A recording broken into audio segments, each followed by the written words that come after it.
قل هذه سبيلي أدعو إلى الله على بصيرة أنا ومن اتبعني وسبحان الله وما أنا من المشركين. اعوذ باللہ من الشیطان الرجیم. بسم اللہ الرحمن الرحیم. ان اللہ یأمرکم ان تؤدوا الامانات الی اہلها. یقیناً اللہ تعالیٰ تم کو حکم دیتے ہیں کہ امانتیں ان کے مستحق لوگوں تک پہنچا دو.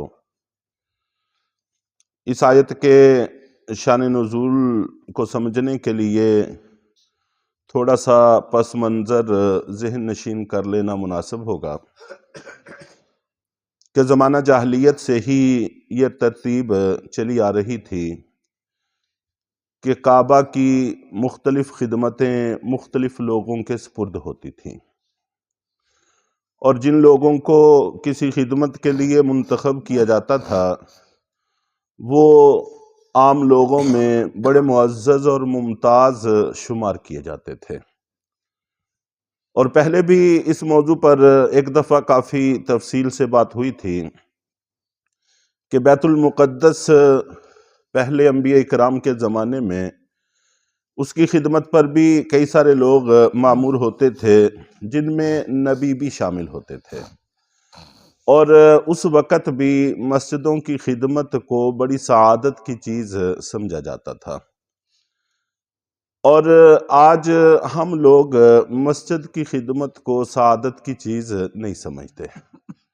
مسجد کی صفائی، مسجد کی ستھرائی یقیناً یہ مسجد کی خدمتیں ہیں، اور یہ دیکھتے دیکھتے حالات بدلے.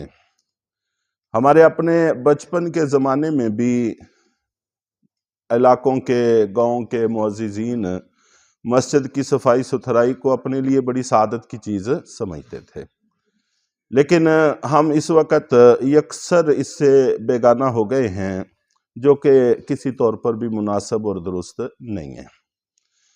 اس لیے اگر کوئی موقع میسر آ جائے مسجد کی خدمت کا تو اس کو سعادت سمجھنا چاہیے، اور کبھی کبھی شوق سے کبھی ٹوٹیوں کی، کبھی واش روموں کی، کبھی ان چیزوں کی صفائی کا اہتمام کر لینا چاہیے.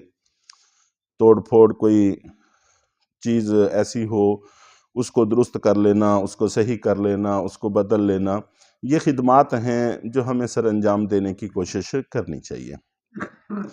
تو بہرحال اس وقت جس کو ہم زمانہ جاہلیت کہتے ہیں، اس وقت بھی کعبہ کی مختلف خدمتیں مختلف لوگوں کے سپرد ہوتی تھیں، اور جن کو کوئی خدمت میسر آ جاتی تھی ان کو بڑی عزت کی نگاہ سے دیکھا جاتا تھا. حضرت نبی پاک صلی اللہ علیہ وسلم کے خاندان میں بھی کئی خدمتیں تھیں.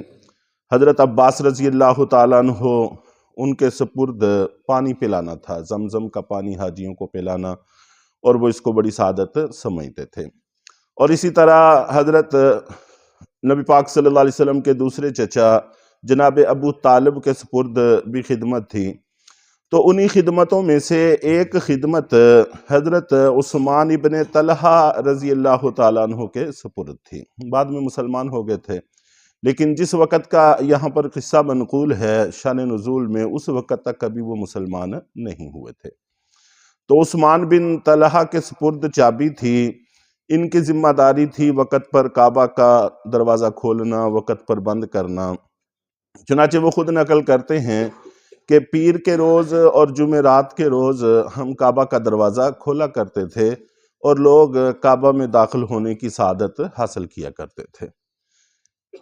نبی پاک صلی اللہ علیہ وسلم ہجرت سے پہلے ایک دفعہ کعبہ میں تشریف لے گئے، الوداعی نوافل یا کوئی بھی عبادت کرنے کی غرض سے.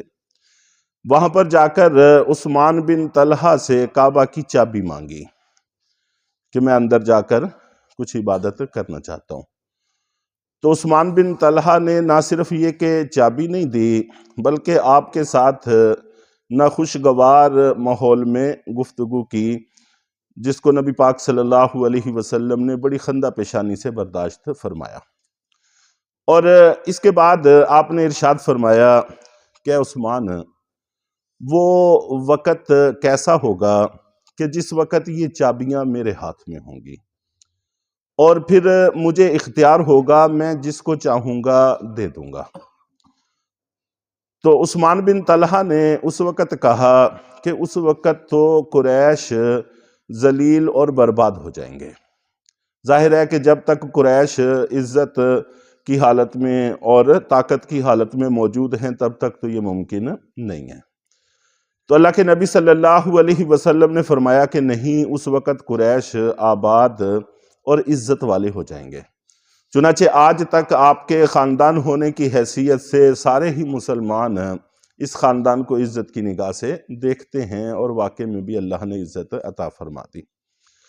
اور آپ یہ ارشاد فرما کر کعبے کی طرف چلے گئے اور آپ نے عبادت ادا فرمائی اور واپس لوٹ گئے۔ عثمان بن طلحہ کہتے ہیں کہ میں نے اپنے دل کو ٹٹولا، اور ٹٹولنے سے مجھے اندازہ ہوا کہ جو بات اللہ کے نبی نے ارشاد فرمائی ہے یہ ہو کر رہے گی۔ چنانچہ میں نے ارادہ کر لیا مسلمان ہونے کا، تو لیکن جس وقت قوم کے تیور دیکھے تو میں فی الوقت ایمان لانے سے رک گیا۔ تو نبی پاک صلی اللہ علیہ وسلم ہجرت کر کے تشریف لے گئے مدینہ منورہ میں۔ پھر 8 ہجری میں جس وقت فتح مکہ ہوا ہے، تو فتح مکہ کے لیے آپ ایک زبردست لشکر کے ساتھ تشریف لائے اور مکہ کو فتح کیا۔ تو نبی پاک صلی اللہ علیہ وسلم نے بعض روایات میں ہے کہ ان سے چابیاں مانگی اور انہوں نے چابیاں دے دیں، یہ کہہ کر کہ یہ امانت ہیں، کوئی چارہ کار نہیں تھا۔ بعض روایات میں یہ بھی ہے کہ یہ بھاگے اور کعبہ کی چھت پر چڑھ گئے۔ تو اللہ کے نبی صلی اللہ علیہ وسلم نے حضرت علی رضی اللہ تعالیٰ عنہ کو حکم دیا کہ ان سے چابیاں لو۔ چنانچہ حضرت علی رضی اللہ تعالیٰ عنہ کعبے پر چڑھے اور ان سے چابیاں چھین کر لے آئے، اور اس وقت انہوں نے چابیاں دیتے ہوئے کہا تھا کہ یہ امانت ہے، میں بطور امانت کے آپ کے سپرد کرتا ہوں۔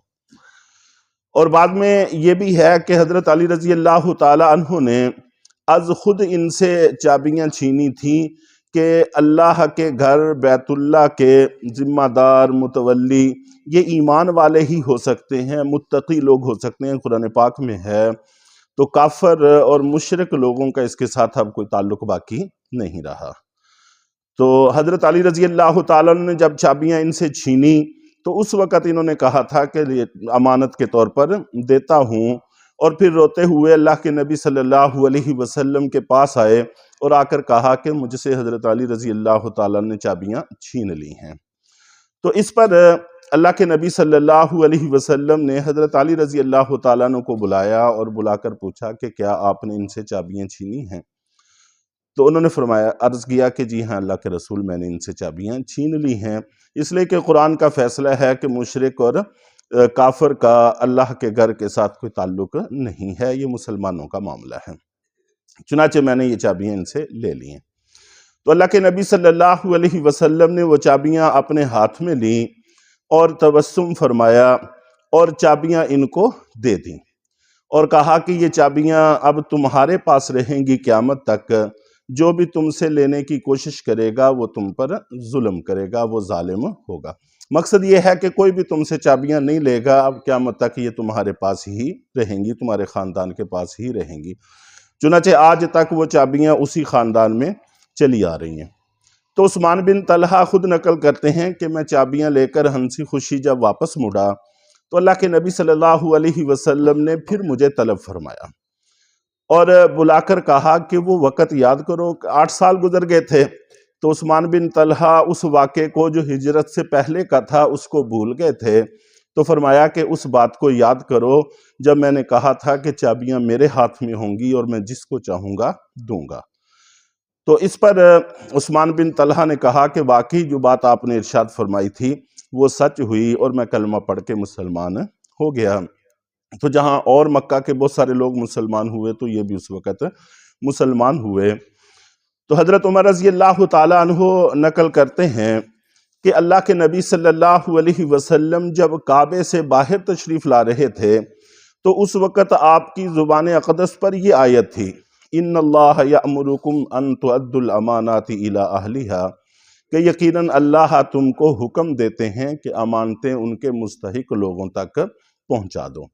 چونکہ عثمان بن طلحہ نے امانت کا لفظ بول دیا تھا، حالانکہ ان کو اس کا کوئی حق نہیں تھا، اب یہ ان کی امانت تھی ہی نہیں، لیکن پھر بھی ظاہری الفاظ کی رعایت بھی رکھی گئی، اور اللہ تعالیٰ نے خود اپنے نبی کو حکم دیا کہ ان کو چابیاں لٹا دو۔ حالانکہ حضرت عباس بھی متمنی تھے کہ یہ خدمت بھی ہمارے سپرد ہو جائے، اور حضرت علی رضی اللہ تعالیٰ عنہ بھی اس کی تمنا رکھتے تھے کہ یہ خدمت ہمارے سپرد ہو جائے۔ پھر بھی اس آیت کی وجہ سے اللہ کے نبی صلی اللہ علیہ وسلم نے چابیاں ان کو دے دیں، اور پھر چابیاں انہی کے پاس رہیں۔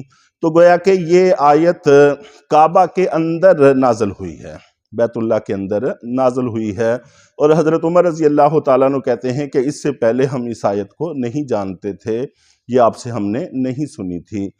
تو باقی امانتوں کے حوالے سے کافی تفصیل ہے، مثال کے طور پر ہمارے ہاں عہدوں کی تقسیم کار مستحق لوگوں کی طرف ہونی چاہیے، اور کن کو عہدے ملنے چاہیے، کن کو یہ سیٹیں ملنی چاہیے، اور امانتوں کا ایک وسیع مفہوم ہے۔ انشاءاللہ کچھ درس اس پر تفصیل سے گفتگو عرض کی جائے گی۔ اللہ تعالی ہم سب کو عمل کی توفیق عطا فرمائے۔